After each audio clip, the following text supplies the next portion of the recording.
तो आप और आपका मेरा तो एक अलग रिश्ता भी नहीं, हम दोनों हमारे सामने बहुत कैमरा है, कार्यक्रम नहीं छोड़ रहे, आप सामने आ जाओ, 2 से 3 तो मैं कह रही हूँ ना आपसे, बस मुझे एक बात बता दीजिए कि आप एक बात बता दीजिए, आपके अंदर लोगों की इतनी आस्था है, लोगों का इतना विश्वास है, लोग कह रहे हैं, मैं आप सोशल मीडिया जाएंगे तो बहुत सारे सवाल हैं आपके भक्तों के, हमने भी वहां पर धाम में जाकर भी भक्तों से पूछा, कह रहे हैं बाबा जी क्यों नहीं आ जाते सामने, बाबा जी क्यों नहीं जाके उनका चैलेंज स्वीकार कर लेते, दिक्कत क्या है? हमें बाबा जी पे पूरा भरोसा है, बालाजी महाराज पे पूरा भरोसा है, सांच को आंच कैसे? हमने चैलेंज एक्सेप्ट किया है। पहली बात तो उन्होंने कोई चैलेंज लीगली नहीं भेजा, ना कोई हमारे पास चिट्ठी भेजी, ना उन्होंने कोई अपना व्यक्ति भेजा। अब ये झूठी मूठी बात है, कोई अपने घर के अंदर चूड़ी बजा करके नाचता रहे, नंगा नाचता रहे, हमें क्या लेना देना है? उनको दिक्कत है वो आ जाए। और रायपुर छत्तीसगढ़ हमारा क्षेत्र नहीं है कि हम घर में बैठ करके दुबक करके ललकार लें। ये थर्ड प्लेस है, ना उनके बाप का ना हमारे बाप का। आ जाए, कल भी दरबार लगना है, ठट भी। लेकिन धीरेन्द्र जी वो कह रहे थे क्या वो किसी न्यूट्रल बैकग्राउंड पे भी आने के लिए तैयार है? कोई ऐसी जगह जहां पर ना नागपुर हो, ना मध्य प्रदेश, छत्तीसगढ़ या छतरपुर धाम हो, कोई ऐसी जगह जो दोनों के लिए वो बता दें। हम तो शिमला चलेंगे, हम तो दिल्ली हम कह रहे हैं आप न्यूज नेशन आ जाइए, आपसे मुलाकात का भी मन है, आप न्यूज नेशन आ जाइए, न्यूज नेशन के मंच पर आ जाइए। किलोमीटर है, ये झूठी बात। आप न्यूज नेशन आ जाइए, श्याम आनंद जी को भी बुला लेते हैं और हाथ कंगन कुआर से क्या मेहमान बनकर आइए। कुआं थोड़ी चल करके पैसे के पास जाएगा। अच्छा नहीं प्यासा कुआं, हाँ तो आप कह दीजिए कि आप जैसे यहाँ न्यूज नेशन उन्होंने कैमरा भेज दिया, सुरक्षा की गारंटी आपकी और उनकी है। प्यासा कुआं के पास आता है, आ जाओ, दरबार खुला लगा, 4 लाख लोगों, हम फिर महाराष्ट्र जाएंगे और वहाँ फिर ताल ठोक कर बुलाएंगे। यानी आप कह रहे हैं आप फिर से जाएंगे नागपुर? स्टूडियो क्यों जाए? चलिए ठीक है, हमारे स्टूडियो नहीं आए, हम आपके पास आएंगे करने के लिए। आप आएंगे दिल्ली, फिर जाएंगे महाराष्ट्र जाएंगे। अच्छा धीरेन्द्र जी, एक सवाल ये भी उठ रहा है कि भाई आप आओ, क्योंकि प्यासा कुआं के पास आता है और हमारी श्रद्धा बोलेगी, हमारे गुरुजी बोलेंगे, हम आपकी न्यूज नेशन आएंगे और ताल ठोक करके आएंगे बहन जी। इंतजार रहेगा। अरे हम सनातनी बब्बर शेर है, इंतजार रहेगा। लेकिन एक बात और बताइए, आप लव जिहाद को लेकर भी बहुत ज्यादा नाराज हो जाते हैं। भाई प्यार तो किसी को किसी से किसी भी वक्त हो सकता है, प्यार में धर्म, जाति, समुदाय के बंधन कैसे? सबके लिए। हाँ, लेकिन प्यार करना गलत नहीं है, लेकिन प्रायोजित ढंग से प्यार के चक्कर में फंसाकर हमारी बहन बेटियों के 36 टुकड़े करना क्या सही है? आप पक्षधर हो इसके? यानी आप हिंदू मुस्लिम की शादी के खिलाफ नहीं है, बस वो बताकर शादी करें, बताकर प्यार करें कि मैं मुसलमान हूं या मैं हिंदू हूं। आप हिंदू मुस्लिम की शादी के खिलाफ नहीं? हाँ, हमें कोई दिक्कत नहीं है, हिंदुओं से भी मुसलमान की बहनें भी कर सकती हैं। आपने कहा था कि आपने जिस तरह से सवाल के जवाब में, आपका जवाब में सुन रही थी, आपका इंटरव्यू था कि अगर कोई हम पे बंदूक उठाए तो उस पर बंदूक तान दो। मतलब आप गांधी जी को नहीं मानते कि कोई एक गाल पे तमाचा मारे तो दूसरा गाल आगे कर दो? महात्मा गांधी के हम पूर्ण समर्थन में हैं, उनकी अहिंसा वाली बातें हमारे रंग रंग में भरी हुई हैं, लेकिन आत्मरक्षा करना भी तो उन्होंने ही सिखाया। अब जब मर जाएंगे तो फिर कौन आत्मरक्षा करना सिखाएगा? जब हम ही नहीं रहेंगे, शरीर नहीं रहेगा, तो कहाँ का कानून, कहाँ का संविधान, कहाँ की विचारधारा, सब शून्य हो जाएगी। तो आत्मरक्षा करना ही तो एक कानून है। आत्मरक्षा संविधान पढ़ा?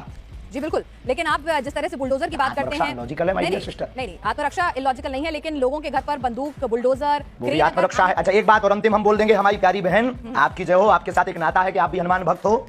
अंतिम बोल देते हैं कि आज हमको जिन जिनको दिखाना था पूरे भारत को, हमने दिखा दिया कि भ्रम फैलाना बंद कीजिए, और हम फिर कहते हैं कल का दरबार लगना है, उनको खबर भेज दीजिएगा। नहीं तो आज के बाद इस प्रकार से कोई भी बता दीजिएगा उस आदमी के बारे में, उसको हम भगोड़ा घोषित कर देंगे। ठीक है, आप ये बताइए आप शादी कब कर रहे हैं? आज सोशल मीडिया पे आप खूब ट्रेंड में छाए हुए हैं, सब पूछ रहे हैं धीरेन्द्र कृष्ण शास्त्री जी ने कि आपने लिए बहन आप हमारी बारात में आना, हम बहुत जल्दी विवाह करेंगे। लेकिन वायरल बहुत हो रहा है कि आपको लेकर, एक साध्वी जी को लेकर खूब वायरल होती रहती हैं खबरें, खूब बातें होती रहती हैं कि फाइनल हो चुकी हैं बातें, क्या है, क्या उस पर कुछ आप बोलना चाहेंगे? नहीं, ऐसा कुछ भी नहीं है, ऐसा कुछ भी नहीं है।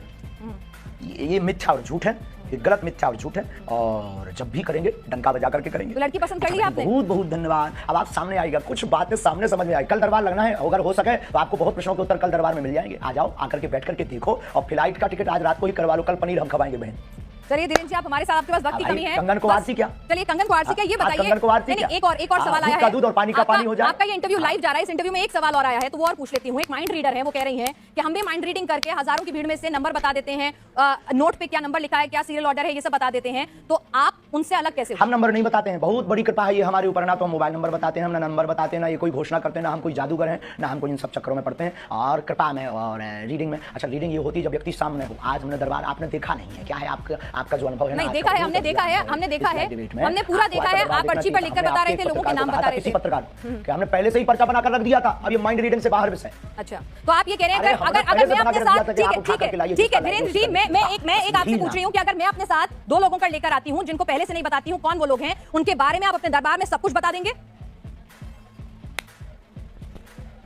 आपके पास वो दिव्य शक्ति है? देखो, जो हमें आज्ञा लगेगी, जो उनका प्रश्न मनोभाव का होगा, वो हम लिख देंगे। जो हमें गुरु कृपा होगी, आपके कहने पर या आपके प्रमाण पत्र के लिए हम दरबार नहीं लगाएंगे। दरबार में लेकर आइए, राम नाम का उनसे जाप करवाइए, फिर अर्जी लगेगी। यानी मतलब आपका मन होगा तो बताएंगे, नहीं होगा तो नहीं बताएंगे, ये है ना मामला? 8 बज गए हैं, शॉर्ट कुछ नहीं है। फोन पे है क्या? हमारा कोई मन नहीं होता है, शक्तियों का मन होता है। तो शक्तियों का मन, अगर हम लोग दिल्ली से आएंगे स्पेशली आपके पास, अगर दिल्ली से स्पेशली आपके पास आएंगे तो ऐसा भी हो सकता है कि गुरु प्रेरणा नहीं हो, आप ना बता सके वहां पर कुछ, आपको कुछ समझना है। एक मिनट, वहां फोन लगा दो उनको। ऐसा भी हो सकता है अगर हम आपके पास आए और आपको उस वक्त गुरु प्रेरणा ना मिले, तो ऐसा भी हो सकता है कि आप कुछ ना बता पाए, आपको कुछ नहीं समझ में आए, कोई जवाब ना हो आपके पास, ऐसा भी हो सकता है। दरबार से हम खाली हाथ लौट जाएं। देखो हाँ, बिल्कुल बिल्कुल बिल्कुल बिल्कुल। दरबार में आकर के आप बैठिए, सीताराम जप करिए। दरबार खाली हाथ कौन लौटता है? सीताराम नाम का जप दरबार में बैठने भर से सामूहिक अर्जी मात्र से ही कल्याण हो जाता है। पंडित धीरेन्द्र कृष्ण शास्त्री जी हमारे साथ हैं। महाराज जी, आपका स्वागत है न्यूज नेशन पर। ये बताइए कि आपने तो आज खुला दरबार भी लगा दिया, लेकिन आपके चैलेंज देने वाले, बहुत धन्यवाद बहन जी, आपको चैलेंज देने वाले अभी भी संतुष्ट नहीं है। वो कह रहे हैं दरबार जो है वो छतरपुर धाम में ही क्यों लगा रहे हैं, ये चमत्कार सिर्फ धाम तक ही कभी कर नहीं सकते। ये रावण के खानदान के हैं। आज 4 लाख लोगों के बीच, और 4 लाख लोगों के बीच, और पूरे देश की मीडिया, नेशनल मीडिया आज वहां सामने थी। तुम आपने लाइव चलाया कि नहीं? तो लाइव चलाया होगा तो उसमें आज देखा होगा सनातन का झंडा गड़ गया, चुनौती देने वाले के मुंह पर तमाचा लग गया है। और आप, हमें सफाई देने की आवश्यकता नहीं है। जिसको जरूरत हो लिंक पर जाकर देख ले, अथवा कल फिर दरबार रायपुर छत्तीसगढ़ में लगेगा, उसको देख ले। ठीक है, एक बात बताइए, मैं आपसे समझना चाहती हूँ कि लोगों को जरा ये समझाइए कि आपको जो ये कृपा प्राप्त है, ये आखिर कैसे मिली है? ये कृपा कहाँ से आई है? किस तरह से आपको ये शक्ति मिली है? थोड़ा समझाइए ताकि लोगों को भरोसा हो सनातन की शक्ति में। बहुत अच्छा प्रश्न है। हमारे परंपरा में 3 पीढ़ियों से दरबार लग रहा। हमारे दादा गुरुजी भी दरबार लगाते थे। दादा गुरुजी के पूर्व में भी एक संत थे, वो भी उन पर भी कृपा थी। तीसरी पीढ़ी में हम हैं, और ये बचपन से ही हम बागेश्वर बालाजी के चरणों की सेवा में हैं। सनातन में मंत्रों की ताकत का प्रत्यक्ष प्रमाण बागेश्वर बालाजी का दिव्य दरबार है। भारत के इतिहास में पूरे नेशनल टीवी के सामने, चैनल के सामने आज तक किसी भी पादरी या मौलवी ने नहीं दिखाया होगा, लेकिन भारत के इतिहास में पहली बार आज रायपुर में बागेश्वर बालाजी ने झंडा गाड़ा है।